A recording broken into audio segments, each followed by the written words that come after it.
Okay,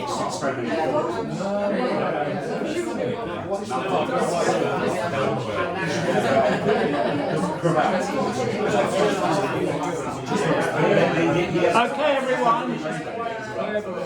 Okay, everyone. Shall we resume? Okay. This is a loop that Rita's created for the NFT, I believe. Is that right? Yeah. So there's this gallery called Tykes. So wait, start again. Yeah, so there's this online gallery called Tykes, and they are NFT gallery, and my friend is curating for them, and I'm Margarita Kulova, so I'm created this little series. It's called NFT School.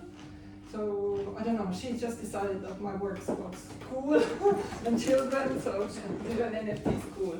So basically, I'm not well versed in NFTs, but I try to read about it a little bit. So this is the Genesis block, which is in a blockchain. Is the first block is called the Genesis block, basically.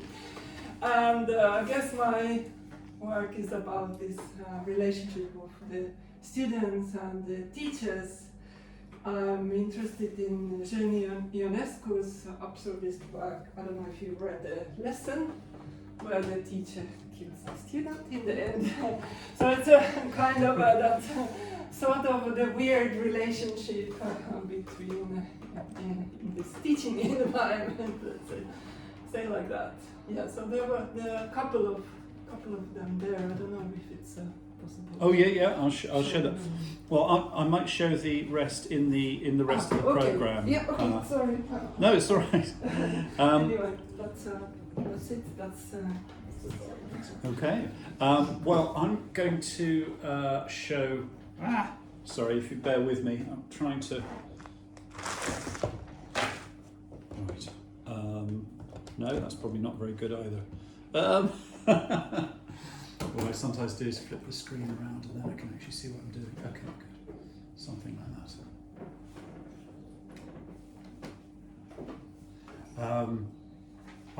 I rarely show stuff at London Animation Club, as you know, but I thought I'd show something this time. I'm not terribly good at TLC. Yeah, I thought I'd go to the William Kentridge, and I kind of feel that it's incumbent upon filmmakers to film where, or perhaps not where you're meant to kind of grab the material. But funnily enough, at the William Kentridge exhibition, they actually encouraged me to. And one of the attendants said, if you stand there, there's a bit with the cat, the wire sculpture of the cat. And if you stand there, it looks like a coffee pot. And I thought, well, this is just, I've never had this before. And I actually filmed this backwards. So although it seems to go forwards from here, I actually filmed it entirely in reverse. So I thought that, and I'm normally a little bit suspicious of fine artists who come along and do animation and think they're animators, but William Kentridge, of course, has been doing this for 30 years. And watching it, I felt that some of it was rather like the work of Phil Malloy, who's given a talk here. And I was very, very impressed. So this is just 3 minutes of basically documentation, and I would say do try to go and see the exhibition before it closes. And then I will, right, someone else is going to talk next.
I was actually in the gift shop.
I hope I didn't sound like I was making light of the subject matter. It is very harrowing, and it's kind of interesting to see work that's fine art that is so politicised and political and so on.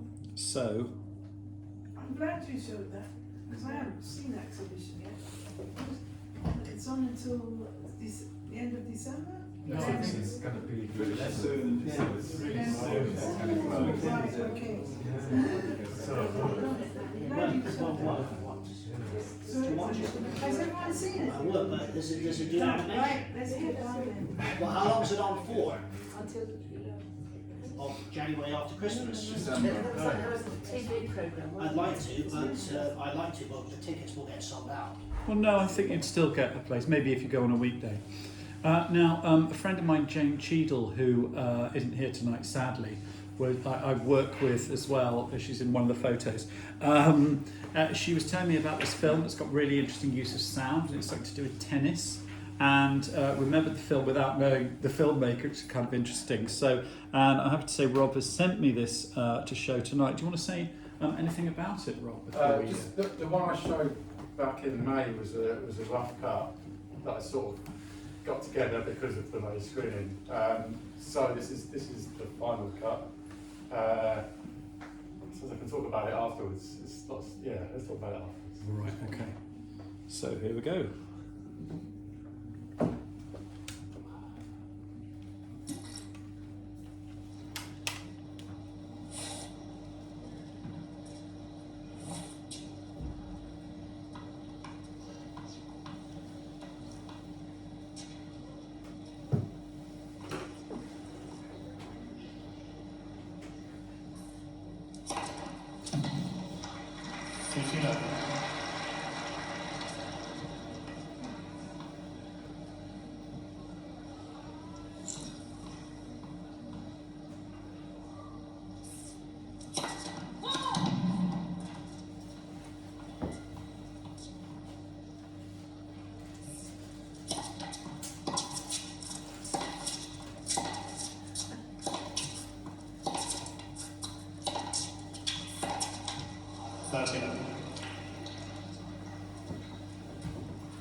Zuderli leads 3 games to 2.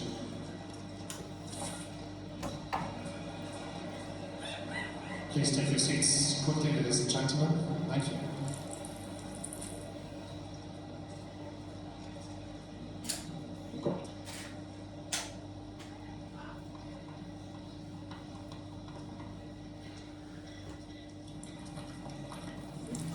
Yuck! Living in a tennis ball. 50 love.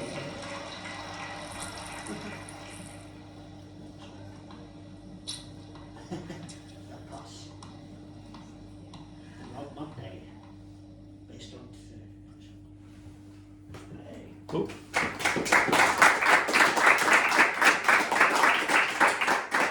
Hey. Oh. Fantastic. Do you want to tell us a bit more about that? Well, part of it was because I was getting frustrated with other sort of bigger projects that weren't going anywhere, so I started just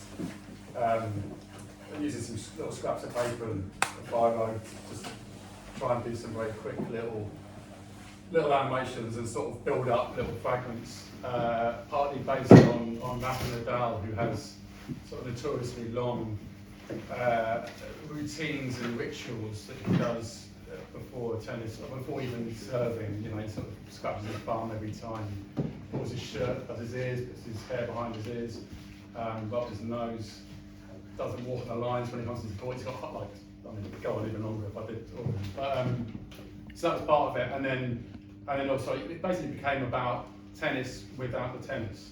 So I think about high level tennis, there's so much. If an alien came to Earth and looked at a tennis match, what would they think it was all about? Would it be about them wiping their face with a towel and sitting in the seat and, you know, in the audience, rather than this bit with them actually hitting the ball about? So that was sort of what it was structured around. And then in this edit, I just did it more around using that sound clip of the match and just using that as a structure with minimal animation. I love the fact that you use simple line, minimal, and Yeah. and the sounds very important because you don't see the ball, you just hear the sound and you see the lines. Sometimes it was trying to work out what was the least I could do, or when I was doing some bits, it's like what is clear and minimal. And sometimes I'd do a bit and it's like, well, it wasn't actually clear what it was, so it's just working out how to do it in the simplest way. You know? But you said you use a biro on just scraps of paper. Yeah, a little script about this big. That's Because the nice thing is, it's like it forces you not to be too fussy, and if it's rubbish, you just chuck it. Did you use a light box or trace or anything like that, or was it done purely by eye? I used a light box so that I could see the last frame. So it's just very me just holding one bit of paper over the other on the light box, so I could get a rough feel for how much I was moving certain bits, but not on all of it, on some of it. And that was and the bit with, I think with the bit with the drinking, which I think is the worst shot in it, that I filmed myself because I couldn't do it in the mirror and draw at the same time. So I videoed myself doing that and then looked at it, but I didn't trace over it. But in the end, just from looking at it and skipping a few frames and looking at it, it looks a bit more rotoscoped, I suppose. But generally it's just a little mirror and doing stuff,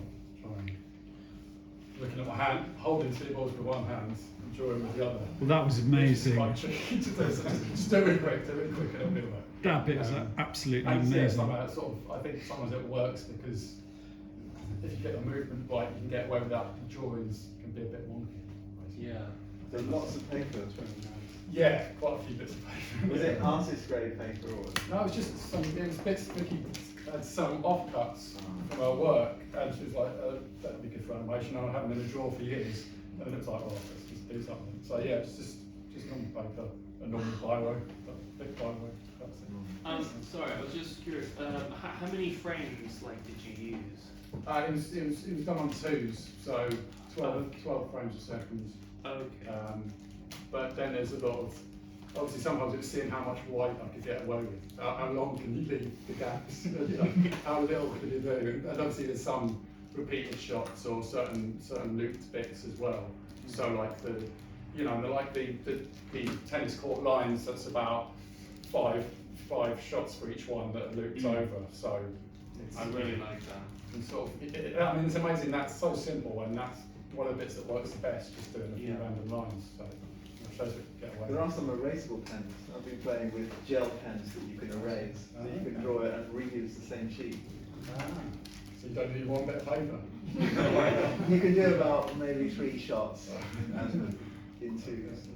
So doing this, did it help you resolve the other project? Because you said you're No, but I had the value project, so it helped just to be doing stuff. Yeah, It's always well nice to be done. doing stuff. So it was nice just to get into this, and then I think it helped, get my juices flowing for other projects generally. So I think When you showed it, when you showed it before, I think it might be in the context of finding things to do in the dark days of COVID. Was that? I'd done. Am I I'd done some other sort of random things that didn't sort of go anywhere, but I think this was. I started this earlier this year, I think. Maybe like January or February, I first started like trying a couple of bits. I think the shot right at the beginning, moving the bottle, that's like the first shot I did, I think. Okay. Which is quite wonky. That is every, I don't know, that's about 15 drawings or something. But I think that was the first one. And I didn't really know this. Usually I have an idea of the structure and what the whole thing is, but with this it was just, I just had a feeling like after I showed the rough cut, I thought, about 10 more shots should do it. And I just had a sort of instinct for it, and then it was just working out how to get it right in the edit. When you shoot, what kind of software? When I was first doing it, just to get going, I just had a shoebox, and from great Lizzie Hobbs did the animation club member, they'd done a video online showing like kids in his little animation set up, and she just used a shoebox and a phone, and it was the software that she used, the stop motion studio on your phone. Stop motion. I think it's called stop. It's a free app, and you just put your phone there, and so that's how I did it first, just with natural light, just to do it. But in the final thing, I did use a little copy stand I've got and a proper camera. But in the end, it was good just to be able to just do stuff quickly and be able to straight away be able to look at it and be like, yeah, it's all right. And to send it to someone and be like, oh yeah, just keep going. So that was nice to be able to just film it quickly and not have to get tied down to all the kit and stuff. It's a great sound design, by the way. So thanks, yeah. It's just fun finding the weirdest, strange little sculpture sounds for, Well, the sound is always so good on your films. So I quite like it being a little bit, overemphasised. Basically, it's quite to sort of push it a little bit. You should send that to Wimbledon.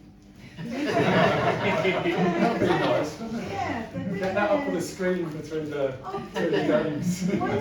Yeah, why not? That's an advert. Yeah. Just stick them with the logo. Nice. Why not? You never know. okay, well, shall we show? Where are we at? Right. So, Rita, do you want to say a little bit more, or are you happy to go with what you've already said? They are all very, very short ones, so they're just meant to be looping, basically. Just a couple of seconds. Oh, right, A couple okay. of seconds long. But I don't know, did you get the link as well for the little music video? Is it possible to show it? I can do, but I'm going to have to do that separately if that's it. You say an online link, you mean? An online link? Yes. Yeah, okay. I'll have to do that separately, Yeah, unfortunately. no problem. But here's an anthology of some. Oh, I might even make this full screen. Yeah. That's probably a good idea, isn't it? So if you can put it on the loop, then maybe Oh. you'll have time to catch what's happening. I'm Because gonna it's have to- very, very short. I'm sorry. I might have to show. I'm going to have to show these back to back, I'm afraid. Okay, But no problem. sorry.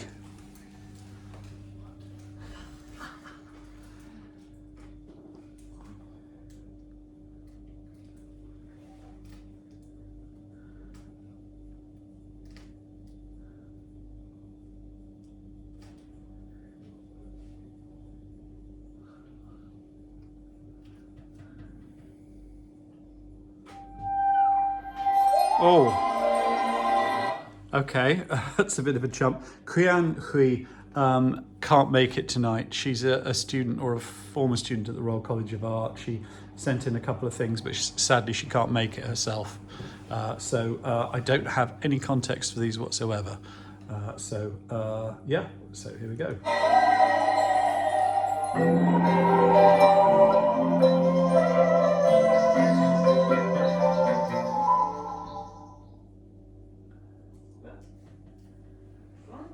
That's quick.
was amazing. I don't know if anyone's seen Fantastic Planet, the French film.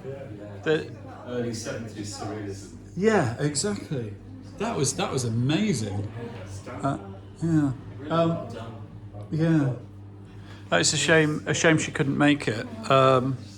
Stuart, do you want to say something about your films? Well, this particular film, I didn't.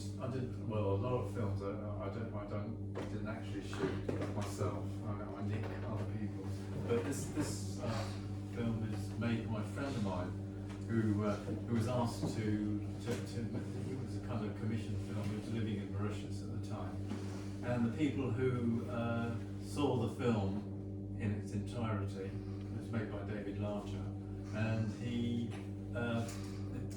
The people who saw it just sort of didn't like it because they didn't look very nice in it. And what David Larcher did was he gave me the film and just said, well, can I do something with it? Do something of my own. And what I did was I just cut a very small piece out of the film which has him, which you'll see.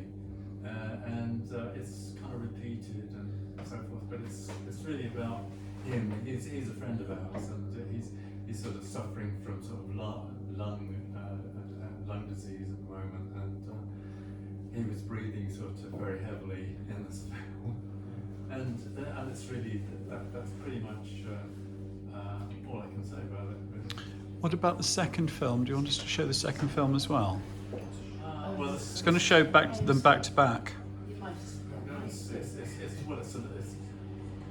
Well, if you guys Do you want to? take it, yeah. Do you want to say a bit about that? Yeah, the second film is where I'm sort of kind of describing, just talking about it. I'm talking about a painting that I did about 40, 50 years ago. That used sort of kind of plastic mylar sheets that you sort of press the paint onto the surface.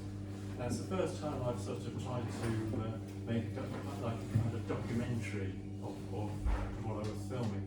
And of course, some of you might have seen some of my work before. You know, I'm very interested in algorithms and sort of procedures for doing X, Y, and Z and so forth. And I was interested in sort of going into close-up images of this painting because I've seen Rob's films where you're sort of doing these macro shots, and I was just like, oh, I can't do that, but I can do something in the same, you know, getting the camera up sort of kind of close, and then doing sort of various kind of motion paths and sort of, you know, building up the saturation of the colours that don't actually exist in the painting, but exist in the video.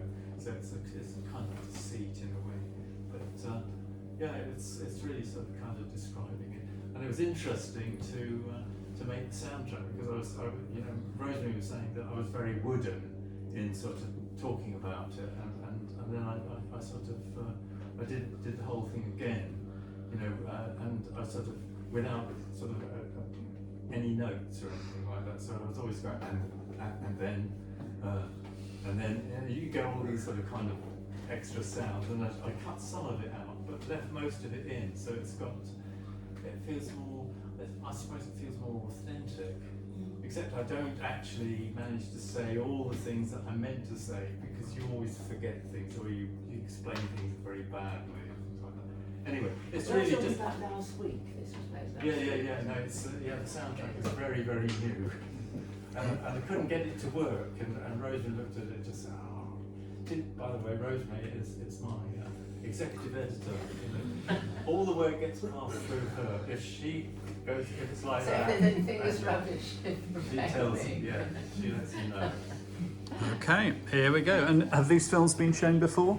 Now Breathe Out, I was doing a screening at the NFT3 a few months ago. It was the 50th anniversary of me starting to make films, I think. And I missed it. I was away. Yeah, I know. You can advertise it. I did. Yeah. He did? Yeah, Well. advertised. It was in the BI catalogue. Anyway, we showed a film. I showed a film that I made in 1974, and then one I made about 1979, and then I showed this film, Now Breathe Out, because the guy who's organising this, Will Fowler, who is sort of is a curator of experimental film in the EFI. Wanted me to show something of David Larcher's work, you know, that was kind of involved with my work. So this is how that was the first published showing. Now breathe out. Can I have a promise then? If anyone's doing interesting screenings of their work, please can you let London Animation Club know? Post it on the Facebook page or anything like that, because we're all very good at supporting each other's screenings. So, Paul Stewart, you did, and I remember, and I wrote on it, I can't come to see this. Well, Emma came. Oh, that's good. And her husband, Julian. Because I thought, I was amazed. I thought it was just going to be three of us there. You know, and there were quite a lot of people. that was great. Okay, well, let's screen Now Breathe Out.